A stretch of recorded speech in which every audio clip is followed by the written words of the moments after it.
시간이 되었으므로 기도하고 시작하시겠습니다. 하나님 아버지, 오늘도 이렇게 많은 인원 모여서 예배드리게 해주심 감사합니다. 지금 또 수행 평가 기간이고 시험 기간이 얼마 남지 않았지만 이렇게 많은 인원 모여서 예배할 수 있게 해주심 감사합니다. 오늘도 예배의 말씀 하나 들으면서 이번 한 주도 잘 보낼 수 있도록 도와주세요. 예수님 이름으로 기도드립니다. 네. 첫 번째 다윗의 노래 찬양하시겠습니다.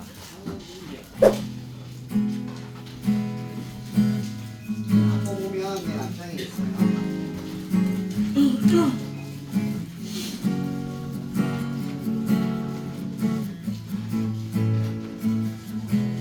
오늘 나의 주 아버지, 나의 주 아버지, 내 영혼을 불밭에 누이시고 새와 나무의 노래로 내 맘을 위로하여 주시네. 양들이 주인 찾듯이 양들이 주인 찾듯이 오직 한 분 목자인 내 주님을 내가 찾고 또 따르니 주 곁에 나를 메어 주소서. 주는 내 피난처 내 요새 되시니 내 피할 곳은 주뿐이네. 나 돌아갈래 고향 주의 집에서 내 주님 맞아 주시니. 그는 나의 주 아버지, 그는 나의 주 아버지, 내 영혼을 불밭에 누이시고 새와 나무의 노래로 내 맘을 위로하여 주시네. 양들이 주인 찾듯이 오직 한 분 목자인 내 주님을 내가 찾고 또 따르니 주 곁에 나를 메어 주소서. 주는 내 피난처 내 요새 되시니 내 피할 곳은 주뿐이네. 나 돌아갈래 고향 주의 집에서 내 주님 맞아 주는 내 주시니. 피난처, 주는 내 피난처 내 요새 되시니 내 피할 곳은 주뿐이네.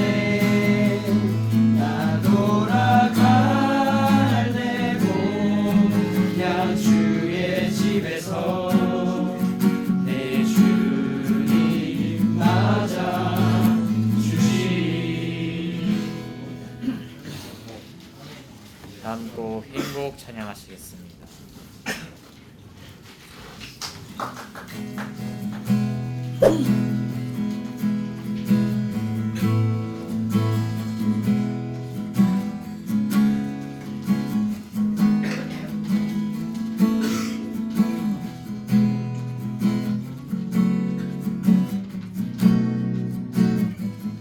화려하지 않아도 화려하지 않아도 정결하게 사는 삶, 가진 것이 적어도 감사하는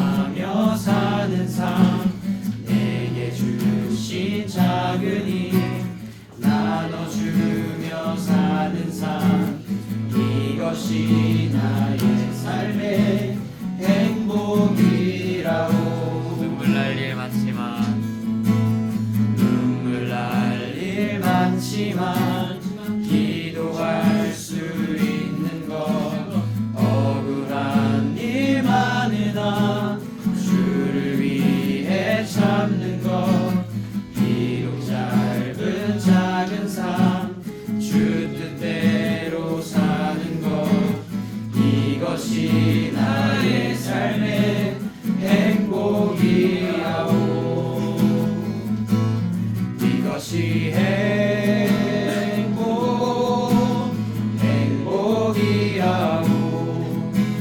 세상은 알 수 없는 하나님 선물, 이것이 행복이라오.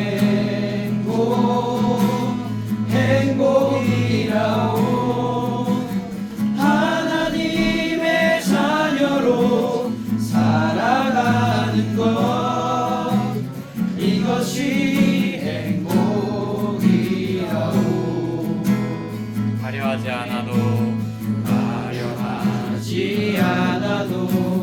정결하게 사는 삶, 가진 것이 적어도 감사하며 사는 삶, 내게 주신 작은 힘 나눠주며 사는 삶, 이것이 나의 삶의 행복이라오. 이것이 행복이라오. 세상은 알 수 없는 하나님 선물, 이것이 행복이라오. 하나님의 자녀로 살아가는 것, 이것이 행복이라오. 기도할게요. 사연 주님 감사합니다. 이 시간 이곳에 함께 모인 친구들에게 예수 그리스도의 은혜가 함께하기를 원합니다. 아직 우리는 예수 그리스도의 은혜가 무엇인지, 또 그것을 우리의 삶에 어떻게 적용시키고 붙들며 살아가야 하는지, 우리는 삶의 향방과 가치, 그 모든 것들을 결정하지 못한 어려운 시기에 살아갑니다. 하나님, 시간 은혜가 우리 가운데 내려주셔서 하나님의 사랑을 받은 하나님의 자녀임을 알고, 하나님의 목적을 부여받은 하나님의 피조물인 줄을 알고, 이 땅 가운데 향방을 알지 못하는 삶이 아니라 정확히 어떤 목적과 어떤 방향으로 살아가야 하는지 그 은혜를 우리 가운데 밝혀주시고, 또한 비전과 삶의 방향을 정하는 이 귀한 자리에 모인 이 고등학교 시절에 보낸 이 친구들 가운데 하나님께서 함께 하셔서 그 길을 비춰주시고 확증해 주시고, 어디를 가든 하나님의 자녀임을 잊지 않고 자신감 있게 살아갈 수 있는 자녀 되게 하여 주시옵소서. 모든 것에 감사하며 살아계신 예수님의 이름으로 기도합니다. 목사님도 은근히 운치라서 화물 넣어가지고 나 틀려버렸어. 오늘 같이 찬양할 수 있어서 감사하고요. 오늘 말씀의 제목은 서렌이라는 제목으로 정했어요. 여러분 서렌 알죠? 이게 서렌더의 줄임말이에요. 알죠? 항복하다, 패배하다. 서렌, 롤 할 때 이런 보통 서렌 언제 하죠? 패배할 때 하나요? 패배할 때예요? 서렌 언제 쳐요? 그쵸? 지기 전에 치죠. 지고 나서 치진 않잖아요. 그죠? 그죠? 거의 어차피 봐도 이건 이길 수 없어 라고 우리가 항복을 해요. 게임의 룰에 의하면 서렌을 쳐도 게임은 상대방이 이기는 게임으로 끝이 나죠. 그런데 서렌을 치면 게임이 멈추잖아요. 부서지지 않은 채로 끝나요. 자, 이 주제를 가지고 전하려고 하는 거예요. 서렌. 오늘 말씀은 이거예요. 마태복음 26장 39절. 얼굴에 땅에 대시고 엎드려 기도하여 이르시되 내 아버지여 만일 할만하시거든 이 잔을 내게서 지나가게 하옵소서. 그러나 나의 원대로 마옵시고 아버지의 원대로 하옵소서. 여러분, 예수님은 아직 겟세마네 동산에서 죽지 않으셨어요. 딱 죽기 전 하나님 앞에 항복을 선언을 하죠. 이 항복이 뭐였냐면, 나는 십자가 지고 싶지 않아요, 하나님. 하지만 하나님이 원하신다면 내가 그렇게 하겠습니다 라고 항복을 해요. 아직 게임은 끝나지 않았어요. 아직 십자가의 죽음을 맛보진 않았지만 죽음을 맛보기 전에 하나님 앞에 내가 항복을 선언을 해요. 자, 이 의미를 가지고 전하려고 하는 거예요. 여러분, 예수님은 하나님의 아들이지만 인간의 성정을 가졌어요. 사람의 심리를 가졌어요. 사람처럼 배고프고요. 여러분처럼 외롭고요. 여러분처럼 누군가의 질타를 받으면 마음이 힘들고요. 누군가에게 비난을 받으면 마음이 어려워요. 이게 예수님의 마음이에요. 항상 예수님도 우리와 같이 심리와 상황과 어려움과 육체적 고통과 모든 것들을 겪으면서도 계속 한 가지만을 생각하며 자기의 심정에서 패배를 결정을 하는 거예요. 하나님의 뜻대로 살기 위해 내가 지겠습니다 라는 결정이죠. 근데 이게 쉽지가 않아요. 빌립보서에 보면 예수님의 인간 되심, 인간으로서 이 땅에 어떻게 오셨는지를 말씀으로 이렇게 말을 해요. 그는 하나님의 본체시나 하나님과 동등됨을 취할 것으로 여기지 아니하시고 오히려 자기를 비워 종의 형체를 가지사 사람들과 같이 되셨고 사람의 모양으로 나타나사 자기를 낮추시고 죽기까지 복종하셨으니 곧 십자가에 죽으심이라. 여러분, 이게 무슨 얘기냐면 쉽게 여러분들에게 이해를 하자면 재벌 아들이 있다고 칩시다. 상속권이 1순위예요. 근데 이 상속 1순위를 받을 사람이 상속권을 포기하고 가난한 사람들을 돕기 위해 들어가는 거예요. 다 모든 걸 포기하고. 나중에 상속받을 것을 기대하고 들어가는 게 아니라 포기하고 들어가는 거예요. 예수님이 이 땅을 오실 때 어떻게 했냐면 배고픔도 몰랐고 슬픔도 몰랐고 아픔도 몰랐고 육체적 고통도 몰랐고 외로움과 비난도 몰랐어요. 근데 그걸 감당하셔야 되는 걸 알고 어떤 몸으로 오셨다고요? 여러분과 같은 몸으로 오셨어요. 그 몸으로 이 땅에 오셔서 배고픔을 겪고 비난을 겪고 외로움을 겪고 슬픔을 겪고 또 기쁨을 경험하기도 하시고 이런 모든 인간적인 것들을 다 겪으셨어요.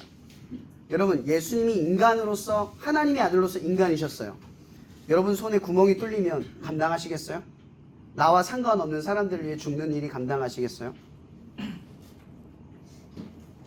여러분, 예수님께서는 항복을 하심으로써 자기를 내어주신 거예요. 그 항복을 통해서 하나의 성취를 이루려고 하신 거죠. 바로 하나님의 뜻, 부활이에요. 여러분, 부활이라는 말이 너무 상상적이고 신화적인 이야기처럼 들릴지 모르겠어요. 그러다 2000년 전에 예수님께서 이 땅에 오셨다는 건 역사적인 기록 안에서도 기록되어 있는 사실이에요. 근데 그분이 부활했다라는 기록은 오직 유일하게 성경에서만 기록을 하고 있죠. 예수님이 이 땅에 오신 것도 다 알고 이슬람에 관심 있는 친구들 있다고 하는데 코란에도 나와요. 예수는 선지자로서 이 땅에 왔다. 근데 하나님의 아들로는 인정을 하진 않죠. 근데 하나님의 아들로 예수를 인정하지 않고서는 예수님의 행적을 이해할 수가 없어요. 왜? 그럼 예수님께서는 왜 십자가에 매달려 죽으셔야 했죠? 그의 죽음은 아무 의미 없는 광기였을까요? 아무 목적 없는 광기였을까요? 분명한 목적이 있는 광기였어요. 한 사람이 죽음으로써 모든 사람을 구원하라는 하나님의 말씀의 공식. 누군가는 죽어야 돼요. 말씀에 보면 로마서에 이런 말씀이 있어요. 뭐냐면 한 사람이 순종하지 아니함으로 많은 사람이 죄인 된 것 같이 한 사람이 순종하심으로 많은 사람이 의인이 되리라. 성경에 제전에 한번 아담과 하와 이야기 들은 적 있죠? 그럼 아담이 죄를 짓고 이 땅에 죄가 들어왔어요. 그 이후로부터 죽음이라고 하는 것이 생겨났죠. 이 죽음의 문제가 극복이 안 돼요. 그럼 여기서 아무리 잘난 척을 떨어봐야 다 죽어요. 아무리 내가 최강이라고 말해봐야 다 죽어요. 이런 게이머, 요즘 페이커가 가장 게임을 잘하겠지만 여러분 알걸요? 언젠간 그를 뛰어넘는 누군가가 등장을 할 거예요. 왜죠? 인간은 언젠간 죽거나 쇠퇴하기 때문에. 그 모든 한계를 사람들은 다 알아요. 근데 그걸 미리 아는 사람들이 없죠. 서렌. 여러분, 서렌을 언제 치냐? 내가 내 스스로 아무것도 못한다는 걸 인정할 때 쳐요. 여러분, 언제 그리스도인이 되냐? 내가 하나님이 없으면 안 된다라는 걸 알 때 치는 거예요. 그럼 서렌의 기회는 언제 끝나냐는 거죠. 살아있을 때. 죽으면 서렌의 기회가 사라져요. 성경에서는 이 썰엔이라는 말을 뭘로 이야기하냐면 회개라고 이야기를 해요. 그래서 예수님께서 이 땅에 오실 때 그런 말을 하죠. 회개하라, 하나님의 나라가 가까이 왔다. 여러분 여기서 회개하라는 뜻은 죄를 자복하는 뜻이 아니라고 가르쳐줬어요. 그죠? 뭐였죠? 하나님께 돌아가다. 뭐라고요? 하나님께 돌아가다. 죄를 고백하는 게 아니에요. 하나님 나 잘못했어요. 나 이제 다시 하나님께 돌아갈게요. 이게 핵심이에요. 죄를 말하되 내가 하나님께 돌아가겠다라는 게 핵심인 거예요. 회개라는 건 썰인과 비슷한 거죠. 내가 하나님께 졌습니다. 하나님이 나의 삶을 책임져 주시고 하나님 날 지으셨죠. 하나님이 날 사랑하시죠. 내가 하나님께 나를 맡기겠습니다 라는 뜻이에요. 그래서 사도 바울은 자기 자신에 대해서 이렇게 말해요. 나는 날마다 죽노라. 여러분 여기서 죽다라는 뜻이 뭐예요? 실제로 바울이 매번 죽었다 다시 살아났다는 걸 의미할까요? 아니에요. 이런 기독교인들은 항상 말씀 앞에 죽어요. 내 기분과 내 감정이 쏟아 나오죠? 근데 말씀이 있으면, 말씀을 기억하면 내가 죽어요. 내가 죽음으로써 썰엔을 치는 거예요. 하나님, 내 감정과 심정과 내 생각으로 해서 아무것도 이룬 게 없어요. 나 이제 말씀대로 살아가는 것을 이기는 것으로 삼겠습니다 라고 하는 거예요. 기독교인들이 가끔 교회를 가면 이런 말을 해요. 승리하세요. 승리하세요. 이런 말을 해요. 뭐에 대해서 승리하라는 얘기죠? 뭐에 대해서? 잘 모르겠죠? 이거요. 말씀대로 살아가는 일에 이기세요.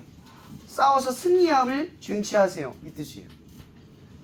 말씀대로 살아간 경험, 이걸 삼으라는 거죠. 이런 바울이 수많은 사람들에게 복음을 전했을 때 얼마나 많은 저항과 어려움이 있었는 줄 아세요?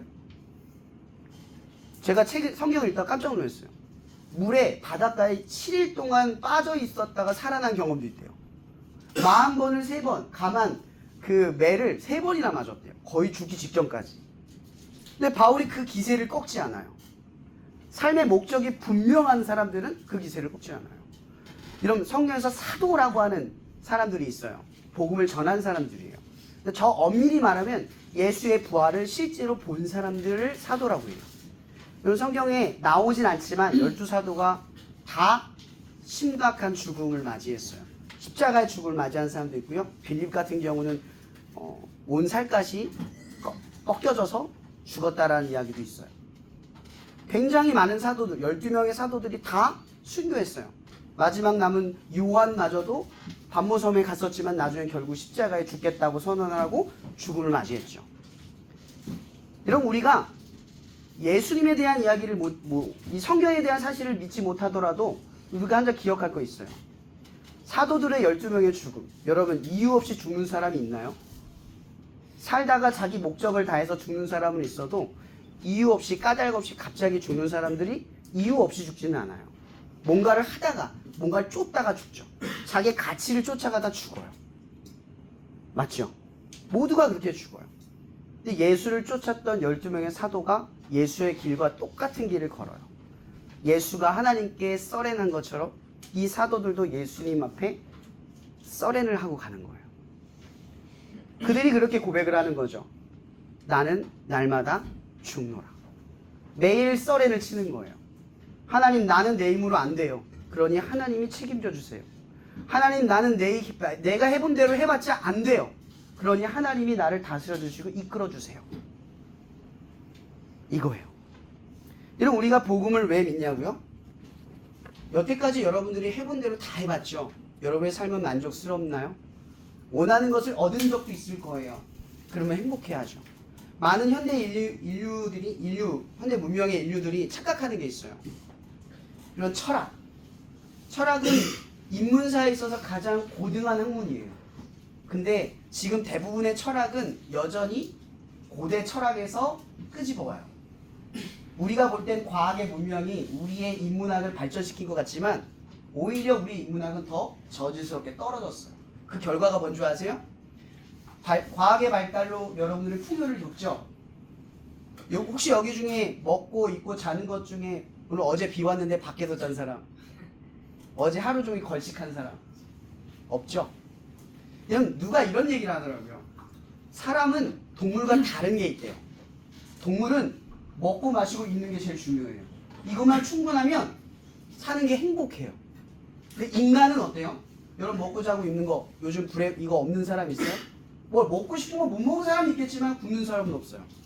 이 세 가지가 다 충족된지 여러분 행복해요? 왜 안 행복하죠? 대학을 결정해야 합니다. 어떻게 세 가지 고민이 돼요. 오직 인간만이 소망을 붙들고 살아가는 존재예요. 보이지 않는 것을 믿고 살아가는 존재로 지어졌다는 거죠. 그게 뭐예요? 믿음입니다. 뭘 믿느냐에 따라 달라져요. 여러분이 여러분 자신을 믿으면 늘 미래는 불안할 거예요. 근데 여러분을 지으신 창조주이신 하나님을 믿으면, 그리고 여러분을 대신하여 죽은 예수 그리스도의 사랑을 믿으면 불안함이 아니라 희망과 소망이 생겨날 거예요. 제가 이런 얘기를 했죠. 사람은 언젠간 다 죽어요. 각자 옳다고 하는 어떤 것을 믿으며 죽어요. 여러분, 여러분이 믿는 것으로 죽으면 썰엔을 칠 기회가 없어요.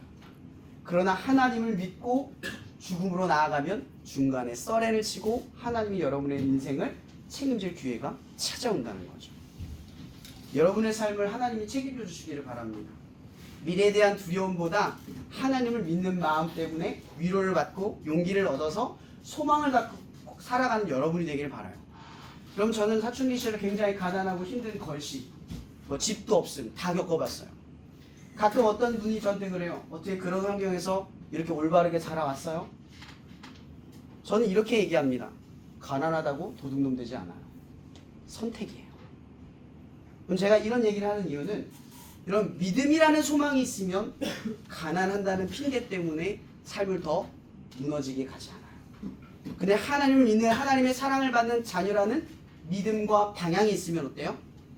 절대 굴복하지 않고 옳은 길로 걸어가게 하실 거라는 거죠. 여러분의 삶이 꼭 그랬으면 좋겠습니다. 나는 부족하고, 나는 똑똑하지 않고, 나는 키 크지 않고, 나는 외모가 잘생기지 않아도 하나님의 사랑을 믿고 하나님이 나를 인도해 주시는 믿고 살아가는 여러분이 되기를, 여러분이 여러분 자신을 믿는 것에 썰이를 치고 하나님을 믿기로 작정하기를 주님의 이름으로 축복합니다. 기도하고 마실게요. 사랑해 주님 감사합니다. 오늘 여기 모인 이 친구들이 하나님의 사랑을 받은 예수 그리스도의 죽음의 값으로 산 당신의 자녀임을 알게 하여 도와주시옵소서. 또한 세상의 두려움을 갖는 이 마음 속에서 세상을 지으신 하나님의 놀라운 은혜와 사랑을 경험하게 도와주시옵소서. 자기 자신을 믿다가 절망에 이르지 않게 하시고 하나님을 믿다가 하나님의 소망을 바라보는 자들이 되게 하여 주시옵소서. 오늘 이 한 자리에 모인 것에 감사하며 살아계신 예수님의 이름으로 기도합니다. 아멘.